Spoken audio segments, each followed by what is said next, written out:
भारत अपनी प्राचीन सभ्यता, संस्कृति और अपने अद्भुत इतिहास के लिए दुनिया भर में बहुत प्रसिद्ध है। क्या नहीं है हमारे भारत देश में। आज भारत पॉपुलेशन के मामले में पूरी दुनिया में चाइना को पछाड़कर नंबर 1 में है। पूरी दुनिया में ये पहला एशियन कंट्री है जिसने अपने पहले अटेम्प्ट में ही बहुत ही कम बजट में मार्स मिशन कंप्लीट किया। अगर अभी हम भारत के अचीवमेंट्स के बारे में बात करने बैठे तो ये वीडियो बहुत लंबी बन जाएगी, इसलिए इसे यहीं रोकते हैं और आते हैं आज के हमारे मेन टॉपिक में।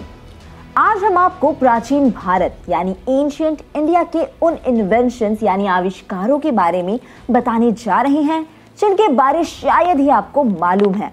एंशिएंट इंडिया के बारे में दुनिया काफी इंटरेस्ट ले रही है क्योंकि अब उन्हें ये पता चल रहा है कि भारत उस टाइम में ही इतना एडवांस हो चुका था। आज जिन चीजों को हम अपनी आंखों के सामने देखते हैं उनका जिक्र रामायण और महाभारत में पहले से ही था।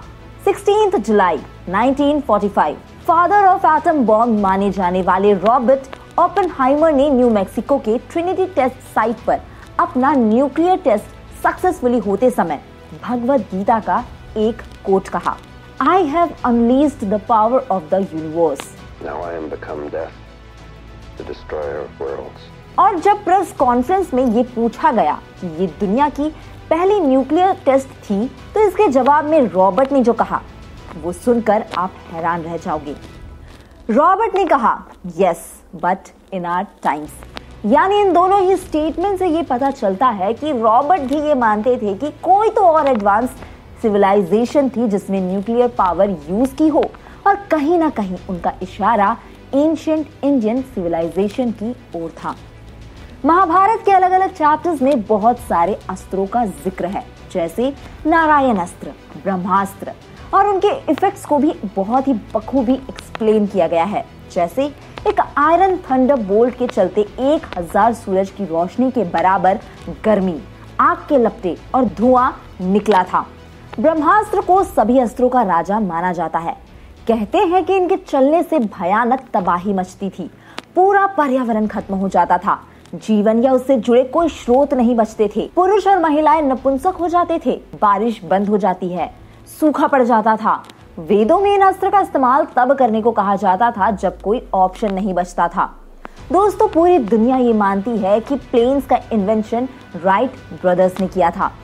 17 दिसंबर 1903 को अमेरिका के कैरोलिना बीच पर राइट ब्रदर्स ने पहला हवाई जहाज बनाकर उड़ाया जो 120 फीट उड़ा और फिर नीचे गिर गया। क्या आप भी यही मानते हैं? राइट ब्रदर्स के प्लेन बनाने से 8 साल पहले ही 1895 में हमारे देश के एक बहुत बड़े साइंटिस्ट शिवकर बापूजी तलपड़े ने हवाई जहाज बना लिया था और मुंबई के चौपाटी के बीच पर उड़ाया जो कि 1500 फीट ऊपर उड़ा और उसके बाद नीचे आया। सोचिए, जब भारत के किसी साइंटिस्ट ने प्लेन बनाया तो उसे इस बात का क्रेडिट क्यों नहीं दिया गया?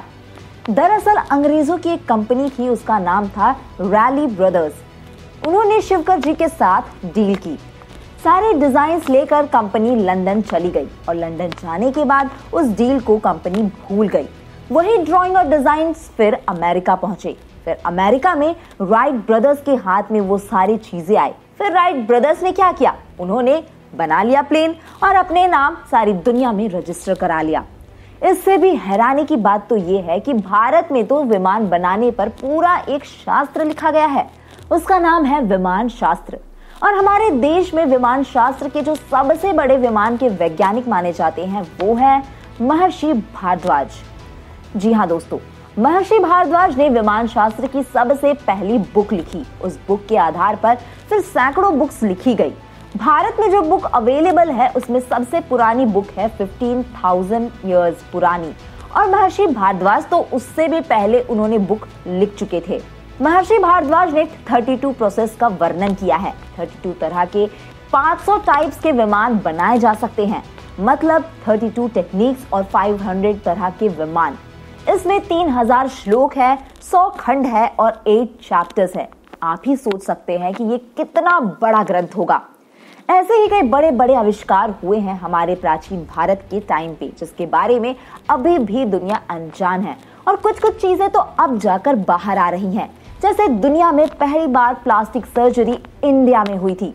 तो दोस्तों, कैसी लगी आपको ये वीडियो हमें कमेंट बॉक्स में जरूर बताइएगा, और अगर वीडियो आपको पसंद आई हो तो इसे लाइक शेयर करें और हमारे चैनल को सब्सक्राइब और पेज को फॉलो करना न भूलें।